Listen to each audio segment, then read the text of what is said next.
Hey everyone, welcome back. Ready to dive in. Today we're tackling a topic that's close to home for so many of you. Finding the right ADHD support, especially when it comes to raising kids. We've got those excerpts you sent in, and let me tell you, there's some seriously valuable stuff in here, stuff that can really make a difference. Yeah, we're talking about turning information into action, taking those experiences and making them work for you, not the other way around. 100%. And these excerpts, they get real. Parents talking about the emotional roller coaster, the constant worry, that feeling of always being a step behind. Like one parent described it, just heady stuff. That feeling of isolation, so common. It's easy to internalize everything, start questioning your parenting, everything you do. But seeing these stories, hearing those shared experiences, it reminds us that we're not alone in this. It's huge, right? Just knowing others get it. In fact, one excerpt described a parent going to their first support group and just breaking down, crying, but in a good way, like a huge weight lifted off their shoulders, finally feeling seen, heard, understood. That feeling of connection, it's powerful stuff. It's like Yeah. when we share those experiences, we realize our struggles are normal. We're not failing. That shift in perspective, it can be incredibly freeing. Totally. And you start to see support not as this, like, nice to have, but as essential. It's not just a luxury, it's a necessity. Exactly. And it comes in so many forms. The excerpts highlighted two big ones: in-person groups and online communities, each with its own vibe, its own pros and cons. Okay, so let's break those down. Let's start with in person. Yeah. What jumped out to you about how the source described them? There really is something about being in a room with people who just get it. Mm. The source talked about that feeling of like belonging that you get from in-person groups. Did you feel that way when you were reading through everything? Oh, absolutely. Those real tangible connections. Mm-hmm. You know, meeting up at a community center, a clinic, it builds a different kind of trust, a camaraderie that's hard to replicate online. You're more than just a face on a screen. You're a person. Totally. And the excerpts even mention those little things like parents swapping numbers, meeting up for coffee after a meeting. You're building actual relationships, not just like passively listening to a webinar or something. Exactly. And those relationships, they have this ripple effect. Just think about it. You're stressed, you're at your wit's end with your child's ADHD, and you have someone you can call right then and there. Someone to offer advice or just listen. That's priceless. Like having your own personal cheering section, right? People who get it, who've been there, and you don't have to explain everything for the 100th time. Exactly. But of course, nothing's perfect. As much as the source highlighted the good stuff about in-person groups, I'm sure we can all relate to the logistical hurdles. Don't even get me started. Finding the time, the childcare sometimes, just getting out the door on a weeknight feels impossible, especially when you're already feeling so touched out. Tell me about it. And that's where online support really comes in handy. Remember how the source mentioned the flexibility? You can connect with people from your couch at 2 in the morning if you need to. No need to factor in travel time or scramble for a babysitter. That's true. Online groups sound amazing for flexibility, but I can also see how it'd be easy to get overwhelmed. Like, you log in looking for support and suddenly you're drowning in a sea of advice and opinions.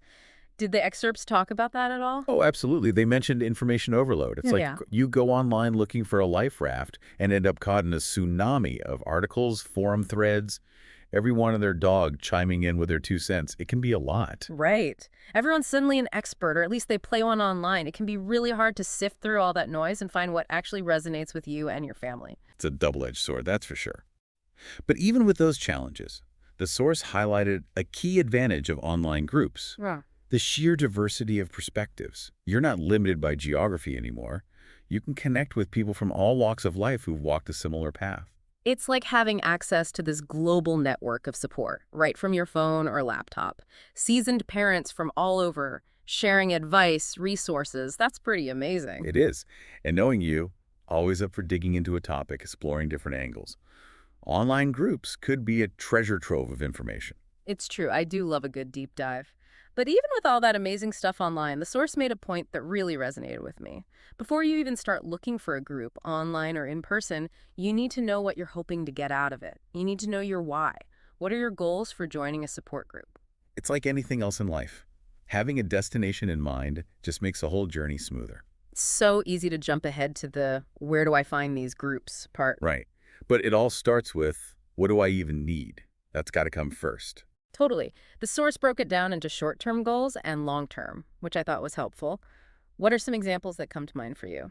Well, short term could be as simple as, I need a vent, like right now, to someone who gets it.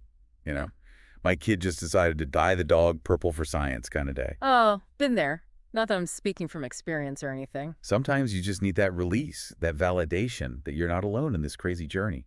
Other times, it's about getting specific advice. Like, how do I make homework time less of a WWE SmackDown? Seriously, asking for a friend. Exactly. Long-term goals, though, those are more about the big picture. The source mentioned finding your tribe, building that network you can rely on. Because let's be real, ADHD parenting, it's not like you hit a finish line. Knowing you've got support for the long haul, that's huge. Huge is right. And long-term might also be about constantly learning, staying updated on therapies, new research, all that. A good support group, it's like a hub for sharing that knowledge. Okay, so much to think about, but in a good way. Let's say you've got your goals sorted, you're ready to find your people. The source's local first idea? I liked that. It's a great starting point. Check out community centers, libraries, even some places of worship have groups. Yeah. And don't underestimate your child's pediatrician. They might have some good leads too. Tapping into that local network, it can make a world of difference. But I get it, not everyone has those resources, or maybe they're looking for something super specific. The source mentioned two national organizations, CHADD and ADD. Those ring a bell for you. Definitely. CHADD, that's children and adults with a attention deficit hyperactivity disorder. By the way, they're fantastic for that local connection. Their website has this whole directory to help you find groups nearby. Oh, that's so helpful, especially when you're feeling lost and don't even know where to begin. Plus, they connect families with professionals too. Therapists, educational specialists, game changer when it comes to diagnosis and getting the right support in place. So CHADB for local connections, professional resources. Gotcha. What about ADDA? What makes them stand out? ADD is really strong online. They have this awesome mentorship program pairing experienced parents with those who are just starting out. Knowing how you are about structured learning, connecting with others, that might be right up your alley. Ooh, mentorship. Love it. Okay, adding that to my to-do list. Let's fast forward, though. You found some groups. How do you know if they're a good fit, besides just being convenient? That's the thing. It's kind of like dating, right? That first meeting, it's all about seeing if the vibe is right. The source said it best, trust your gut. If it doesn't feel right, it probably isn't. No shame in shopping around until you find a group where you feel comfortable, where your needs are met.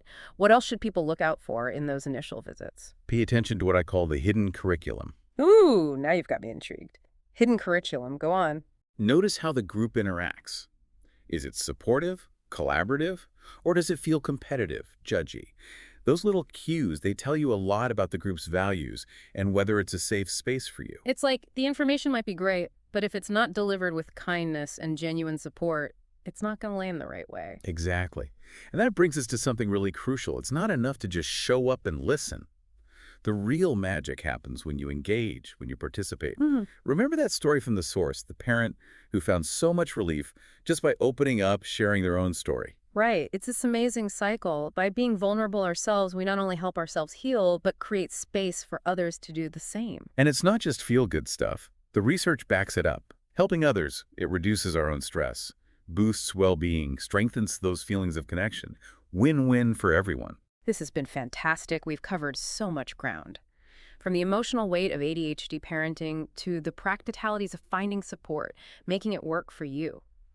Before we wrap up, the source briefly mentions some other helpful resources. Therapists, educational consultants, even apps. Support groups are amazing, but they don't replace professional help. A therapist offers that tailored support, and educational consultants, they're your secret weapon for navigating the school system.